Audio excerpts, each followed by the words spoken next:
हिंदू में भी खबर थी कि 40% sitting MPs have criminal cases, 25% serious criminal cases. दोनों भी जगह पर एक जैसी खबर है।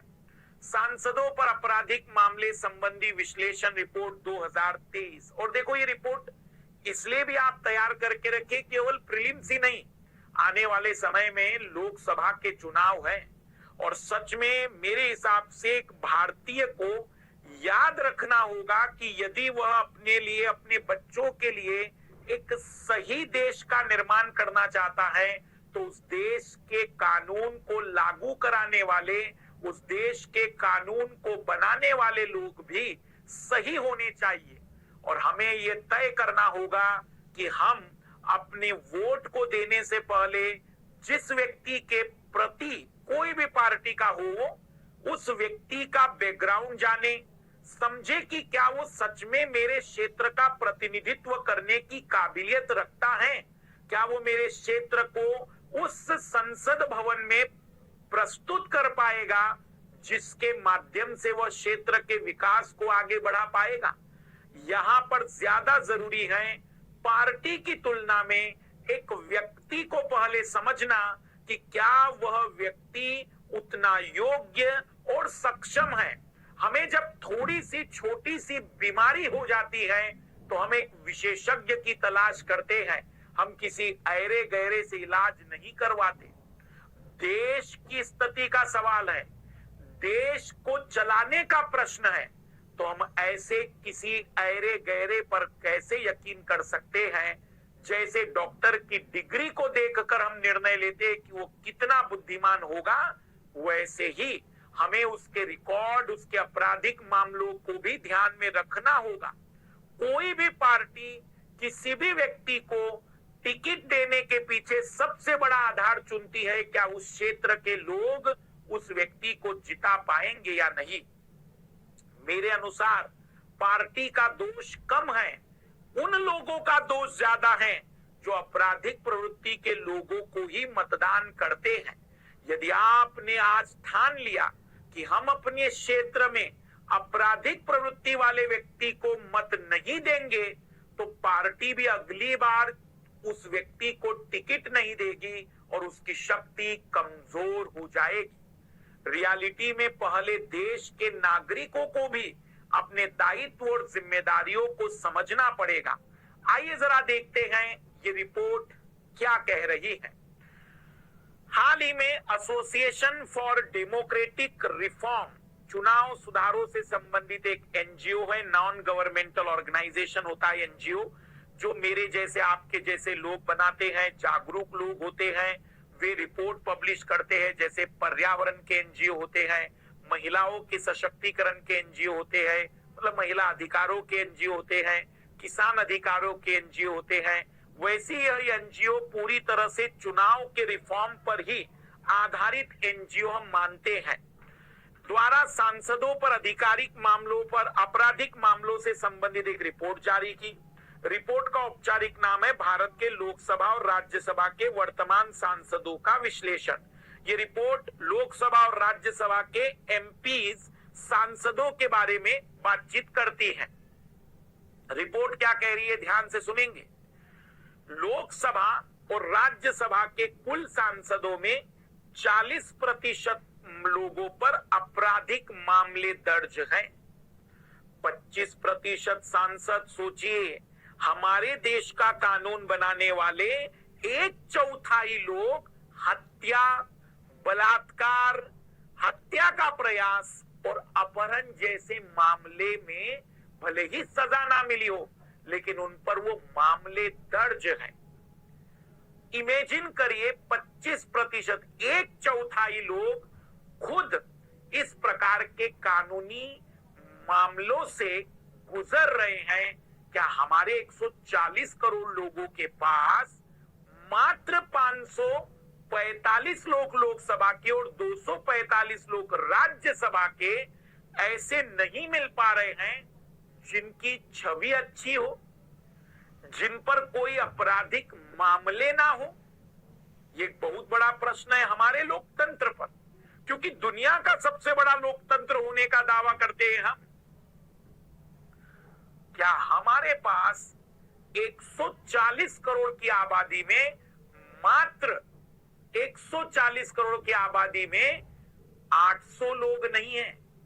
800 लोग, 790 होते पर 800 लोग नहीं है जिन्हें हम अच्छी छवि का कह दे सकते हैं, योग्य कह सकते हैं, सक्षम कह सकते हैं। और ये तो लोकसभा राज्यसभा के मामले हैं। अगर विधायकों को या विधानसभा में बैठे हुए लोगों की बातचीत हो जाए तो शायद चीजें और भी भयानक हो सकती है। एक बहुत बड़ा सवाल है। और जो लोग आपराधिक पृष्ठभूमि से आएंगे, आपको लगता है कि वो संसद की कार्यवाही को, संसद की गरिमा को, संसद में कानून बनाने की प्रक्रिया को, और इतनी मेहनत हम लोग कर रहे हैं, आप कर रहे हैं यूपीएससी के लिए, क्या भारतीय संविधान को और आपके अपने फंडामेंटल्स, राइट्स, मूल अधिकारों को समझ पाएंगे? हमें ये तय करना पड़ेगा, अभी सोचना पड़ेगा कि आने वाले समय में हमें किस ओर जाना है, हमें अपने आने वाले समय में किस तरीके से अपने मत के महत्व को समझना है। तो रिपोर्ट पर आते हैं। 25% सांसदों पर गंभीर आपराधिक मामले दर्ज हैं। आपराधिक मामलों वाले सर्वाधिक सांसद केरल से, फिर बिहार से और फिर महाराष्ट्र से हैं। मतलब केरल में 80% सांसदों पर, बिहार में 73% सांसद और महाराष्ट्र में 57% जो सांसद आए हैं उन पर आपराधिक मामले दर्ज है।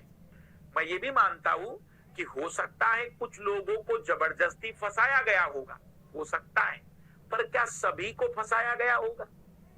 क्या ये संभव है कि सभी फंसाए गए होंगे? दूसरी बात, आप ये मत भूलिए कि वो कोई साधारण व्यक्ति नहीं, एक शक्तिशाली व्यक्ति है। आम व्यक्ति, मेरे जैसा, आपके जैसा व्यक्ति साधारणतः उसके खिलाफ मामला दर्ज नहीं कराएगा, और दर्ज कराने भी गया तो क्या लगता है कि इतनी आसानी से दर्ज हो पाएगा? इसका मतलब कि कई सारे लोगों के मामले तो सामने ही नहीं आए होंगे। कई सारे लोगों को तो हो सकता है कि उन मामलों में पहले से ही डरा दिया गया होगा किसी को, और उसे मामला दर्ज करने से रोक दिया गया होगा। ये भी तो हो सकता है। दोनों सदनों के प्रत्येक सांसद के पास औसतन रूप से 38 करोड़ रुपए से अधिक की चल अचल संपत्ति। रिपोर्ट का अगला पॉइंट, एवरेजन एक सांसद के पास 38 करोड़ रुपए की संपत्ति है। औसत है, ये एवरेज है। आइए जरा आपको अपने देश का, मेरा, अपना, आपका औसत भी तो देखिए। हमारे देश में प्रति व्यक्ति आय प्रति वर्ष 2 लाख रुपए है। हमारे देश के नागरिक की औसत आय 2 लाख रुपए है। गरीब देशों में अमीर सांसद है। बड़ा अद्भुत सा सहयोग है हमारे देश का। मतलब 2 लाख रुपए से भी कम है प्रति वर्ष आय हमारे भारतीयों की, और हमारे सांसदों की औसत आय 38 करोड़ रुपए बताई जा रही है। मैं नहीं बता रहा हूं, रिपोर्ट बता रही है एडीआर की। वर्तमान में भारत का प्रत्येक सांसद करोड़पति है। मतलब वर्तमान में हर सांसद करोड़पति है हमारे देश का, और 53 सांसद तो हमारे देश के अरबपति है। अच्छी बात है भाई, कोई बुराई नहीं है, अमीर हो जाने में क्या दिक्कत है। लेकिन क्या यह अमीरी, क्या यह संपन्नता उस रास्ते से प्राप्त की गई है? हम लोग पूरे दिन रात लगे रहेंगे, तब जाकर मान लीजिए कि 1 करोड़ रुपए कमाते हैं, उसमें 30% तो सरकार का इनकम टैक्स हो जाएगा। कोई भी चीज जब हम खरीदेंगे तो उस पर अलग से सरकार को टैक्स पे करना पड़ेगा। मतलब अपने साल के 5-6 महीने तो हम केवल सरकार को चैरिटी करने के लिए काम कर रहे हैं, ताकि सरकार को सही समय पर टैक्स पे कर सके। अन्यथा अगर ऐसा नहीं हुआ तो चीजें फिर हमारे खिलाफ कार्रवाई वाली हो जाती है। तो रिपोर्ट का अगला बिंदु है कि प्रति व्यक्ति आय जहां पर 2 लाख रुपए है, 38 करोड़ रुपए औसतन चल अचल संपत्ति विद्यमान है। भारत का हर सांसद करोड़पति है और 53 सांसद अरबपति हैं। लेकिन ये तो ऑफिशियल आंकड़े हैं, जहां पर उन्होंने शपथ पत्र में स्वयं मेंबर ऑफ पार्लियामेंट ने इस बात को डिक्लेयर किया है। समय बहुत सही है ऐसी रिपोर्ट का आने का, और क्योंकि अब आने वाले समय में देश में चुनाव है, लोगों को जागरूक होने का समय आ चुका है कि अब वह अपने मत के महत्व को समझे। किस पार्टी से कितने सांसद आपराधिक मामलों से जुड़े हुए हैं, ये उस रिपोर्ट में स्पष्ट रूप से दिया हुआ है। भारतीय जनता पार्टी, कांग्रेस पार्टी, तृणमूल कांग्रेस, राष्ट्रीय जनता दल, भाकपा, मार्क्सवादी पार्टी, आम आदमी पार्टी, युवजन श्रमिका रायतू कांग्रेस, राष्ट्रवादी कांग्रेस पार्टी, अगर हम बातचीत करें तो ये वो सारे मामले वाले लोग हैं, और ये वो लोग हैं जिन पर गंभीर मामले हैं, जिन पर गंभीर मामले। ऐसा कोई भी एक पार्टी नहीं निकला जिसके पर गंभीर मामले में 0 सांसद होते। ये अद्भुत सी चीज है कि हमारे देश में पढ़े लिखे युवा बेरोजगार हैं, हमारे देश में पढ़ा लिखा व्यक्ति औसतन कमाई कर पा रहा है, और कम पढ़े लिखे लोग कई बार चीजों को अद्भुत तरीके से बदल जा रहे हैं, बहुत भयानक तरीके से बाहुबल आगे बढ़ रहा है। तो हमें बताना पड़ेगा कि हम सभ्य समाज में रहते हैं, और सभ्य समाज में बाहुबल नहीं, जो व्यक्ति उस सभ्य समाज को और सभ्य बना सकता है वो आगे जाना चाहिए। में राजनीतिक एडीआर द्वारा जारी रिपोर्ट के मद्देनजर जनप्रतिनिधियों के विरुद्ध मामलों की सुनवाई हेतु विशेष न्यायालय की स्थापना और उनकी कार्य प्रणाली पर चर्चा तेज हुई। 2017 में सुप्रीम कोर्ट के द्वारा देश में आपराधिक पृष्ठभूमि वाले जनप्रतिनिधियों के विरुद्ध लंबित आपराधिक मामलों की सुनवाई के लिए विशेष अदालत की स्थापना का निर्देश दिया। 2017 में सुप्रीम कोर्ट एक मामले की सुनवाई कर रहे थे, तब कहा कि आप अपने राज्य में ऐसे न्यायालय बनाइए जो जनप्रतिनिधियों के किसी भी आपराधिक या किसी भी मामले की कार्रवाई को तीव्रता के साथ, तीव्रता का मतलब होता है कि निश्चित समय में निष्कर्ष और न्याय तक पहुंच पाना। विशेष अदालतों की स्थापना केवल एक अधिनियम के माध्यम से ही न हो, बल्कि कार्यपालिका और न्यायपालिका के आदेश द्वारा हो गई। वर्तमान में केवल 11 राज्यों में इस प्रकार के 12 विशेष न्यायालय का ही गठन है। सोचिए भाई, एक राज्य में एटलीस्ट 3 या 4 न्यायालय लगेंगे ना ऐसे, लेकिन 11 राज्यों में, भारत के मात्र 11 राज्यों में ऐसे 12 स्पेशल कोर्ट बने हैं जहां पर इस तरीके के मामलों की सुनवाई हो सकती है। विशेष अदालतों की स्थापना के प्रयासों के बावजूद देश में लगभग 4500 जनप्रतिनिधियों के विरुद्ध आपराधिक मामले लंबित है। अब 4500 आप कहेंगे सर ये कैसे, 790 तो आप कह रहे सांसद होते हैं, विधायक भी तो है हमारे देश में। विधायकों के अलावा विधान परिषदों के भी तो मेंबर हैं, ये रिप्रेजेंटेटिव लोग हैं। ऐसे लगभग 4,500 5,000 लोग की अगर हम बातचीत करें तो उनके खिलाफ मामले हैं। इनमें से लगभग 2600 मामले पदासीन सांसद और विधायकों से संबंधित है, जिसमें इस समय जो सांसद और विधायक है 2600 मामले तो वर्तमान के सांसद और विधायकों पर हैं।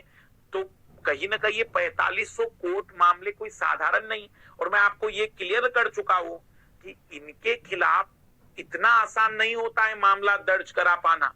पहली बात तो पुलिस स्टेशन वाले तैयार नहीं होते हैं। दूसरी बात, यदि पुलिस स्टेशन वाले तैयार हो भी जाए तो क्या वह जांच में वैसी ही मदद कर पाते हैं आपकी जैसे कि बाकी मामलों में हो पाती है। मामलों के लंबित रहने का प्रमुख कारण है न्यायिक प्रक्रिया में देरी, विशेष न्यायालयों की संख्या में कमी, जांच प्रक्रिया में देरी, प्रक्रियात्मक जटिलताएं। जानबूझ के कई बार पुलिस वाले भी सही टाइम पर रिपोर्ट नहीं जारी करते।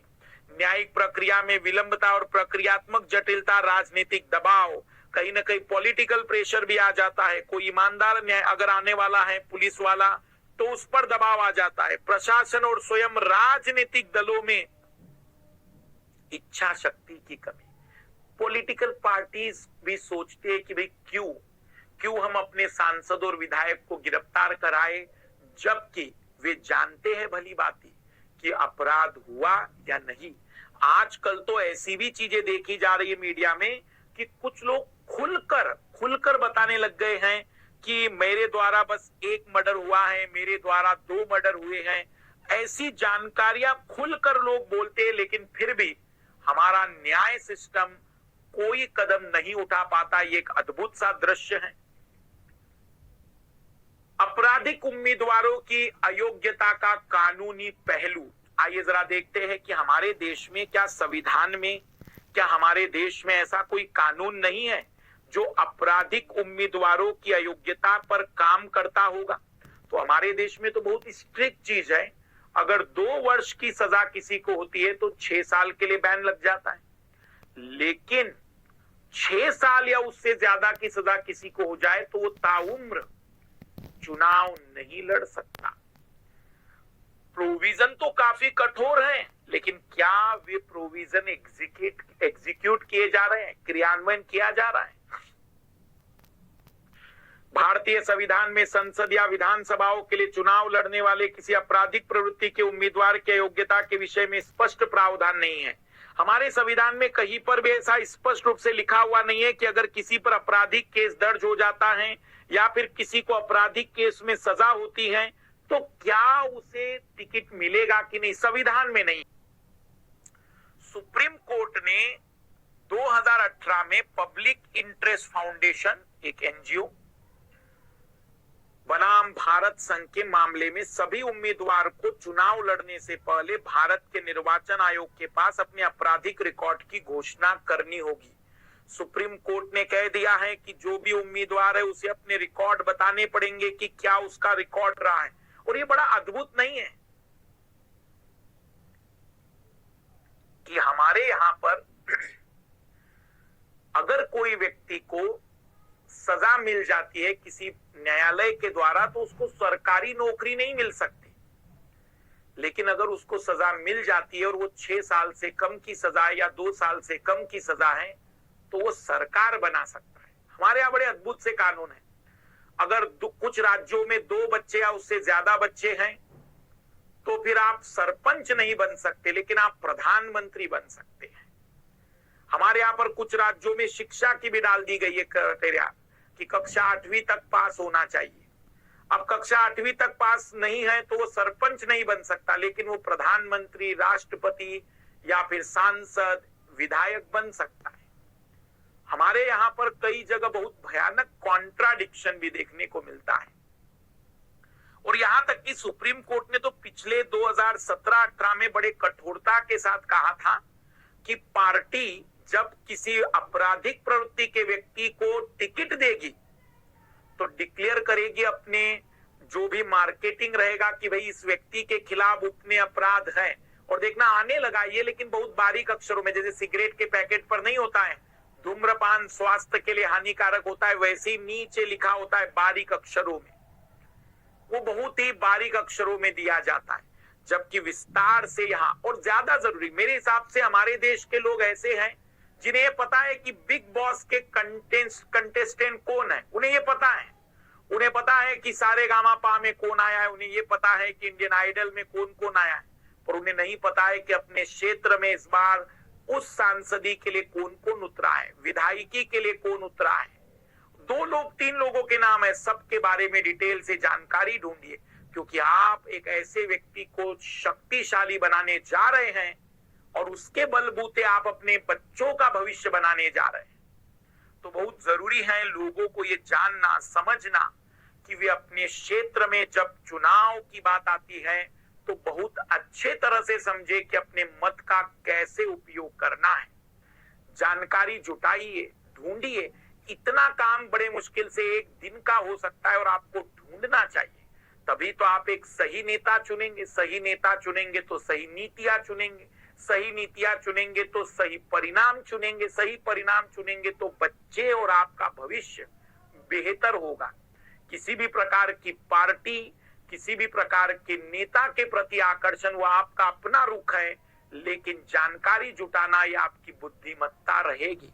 और तथ्यात्मक जानकारी, व्हाट्सएप यूनिवर्सिटी की, फेसबुक यूनिवर्सिटी की जानकारी नहीं, बकायदा हमारे देश के इलेक्शन कमीशन की वेबसाइट पर सारी डिटेल जानकारियां उन विषयों में होती है, सब कुछ बताया जाता है उस व्यक्ति के विषय में।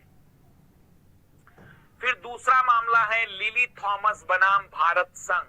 2013 में सुप्रीम कोर्ट में इस मामले की सुनवाई के दौरान यदि किसी सांसद या विधायक को किसी अपराध के लिए न्यूनतम 2 वर्ष के लिए कारावास की सजा होती है तो ऐसी स्थिति में सदन की उसकी सदस्यता तत्काल प्रभाव से समाप्त हो जाती